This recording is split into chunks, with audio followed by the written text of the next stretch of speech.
Assalamualaikum warahmatullahi wabarakatuh. Bismillahirrahmanirrahim. Saya dari kelompok 2 mata kuliah konseling krisis akan memaparkan sedikit tentang materi pelecehan seksual yang beranggotakan Kamaludin, saya sendiri, ada Ahmad Faitami, Ajeng Fatimatu Jahro, dan juga Rosa Royana. Dalam konteks permasalahan awal pelecehan seksual merupakan sebuah tindakan atau perilaku seksual yang tidak diinginkan. Permintaan atau hasrat tindakan seksual yang tidak diinginkan ini baik secara lisan maupun secara fisik, dan juga isyarat tertentu untuk perilaku seksual. Perilaku tindak pelecehan seksual apabila si korban merasa dilecehkan atau adanya ketidaknyamanan terhadap si penerima atau si korban tersebut, lalu merasa dilecehkan, dirugikan, dan juga merasa tersinggung atas si pelaku tersebut untuk perbuatan tindakan seksual yang menyimpang. Pelecehan seksual ini intinya bukan soal seks atau berhubungan intim dan sebagainya. Pelecehan seksual intinya pada dasarnya adalah si pelaku mencoba untuk berbuat seksual terhadap si penerima atau si korban dengan atas nama romantisme dan sebagainya. Tapi tujuan dari si pelaku tersebut adalah merendahkan dan merasa berarti apabila si korban merasa terlecehkan atau direndahkan atas tindakan si pelaku tersebut melalui tindakan seksualnya atau penyimpangan seksualnya. Tindakan ke arah seksual yang tidak diinginkan, yang pertama adalah si penerima atau si korban menyatakan bahwa perilaku tersebut sangat-sangat tidak diinginkan. Yang kedua adalah si korban atau si penerima menyatakan bahwa dirinya sangat tersinggung, sangat dihina, sangat dilecehkan, dan sangat merugikan bagi dirinya. Juga si pelaku seharusnya merasakan korban dan seharusnya sadar terhadap korban tersebut bahwa akan adanya hal-hal yang tidak diinginkan dan dapat merugikan si korban tersebut, terutama adanya tekanan atau ancaman-ancaman tertentu. Lalu ada perbuatan fisik, contohnya seperti merangkul yang tidak diinginkan. Lalu ada mencium, memegang-megang bagian tertentu, dan juga atau lebih parahnya terjadinya pemerkosaan terhadap si korban atau si penerima tersebut. Lalu kemudian ada tindakan ke arah yang merendahkan si korban atau si penerima tersebut, seperti melirik yang berlebihan.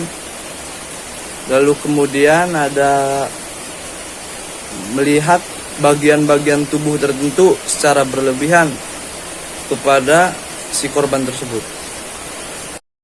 Lanjut ke materi yang kedua, yaitu konseling krisis dalam bimbingan dan konseling.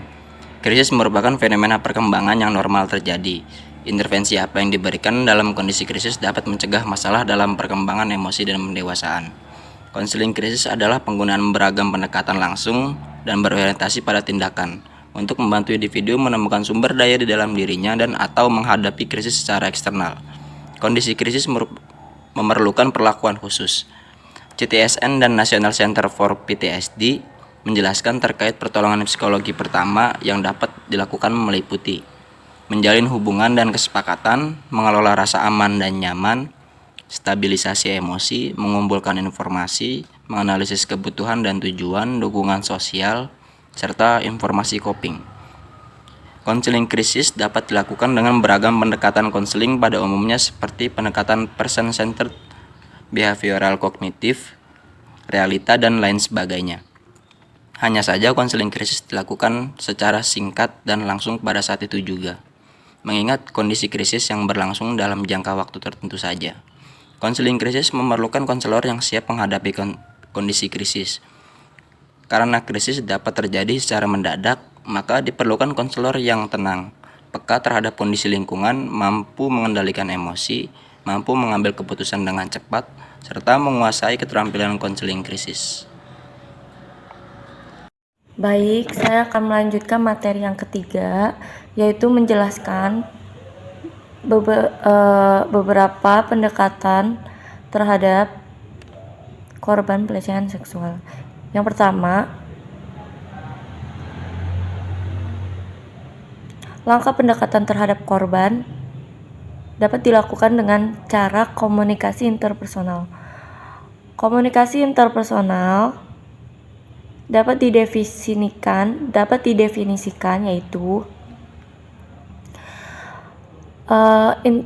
interaksi tatap muka antar dua orang atau beberapa, di mana pengirim dapat menyampaikan pesan secara langsung dan dapat menerima dan menanggapi secara langsung pula.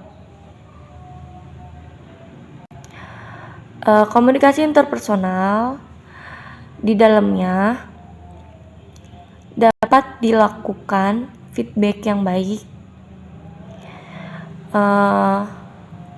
ataupun interpersonal kompeten. Jadi, kemampuan seseorang untuk berkomunikasi secara efektif dan pastinya mendapatkan informasi yang akurat. Lalu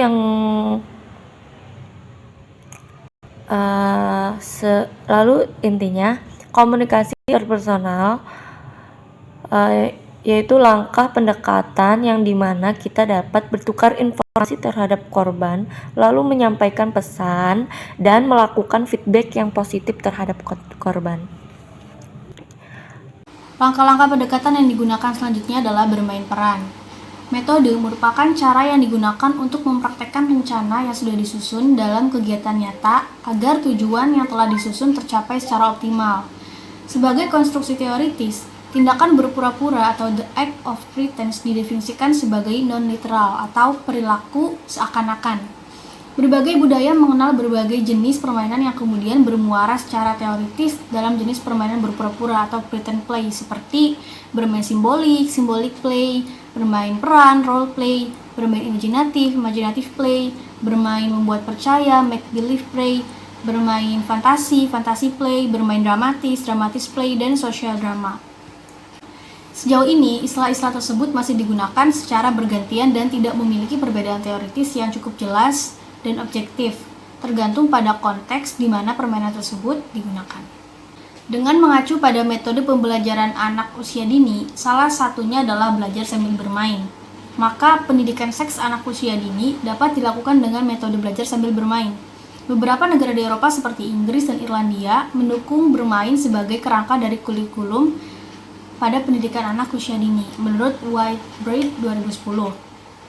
Salah satu permainan anak usia dini yang melegenda dan terus menghasilkan banyak penelitian di seluruh disiplin ilmu adalah permainan dengan pura-pura atau pretend play.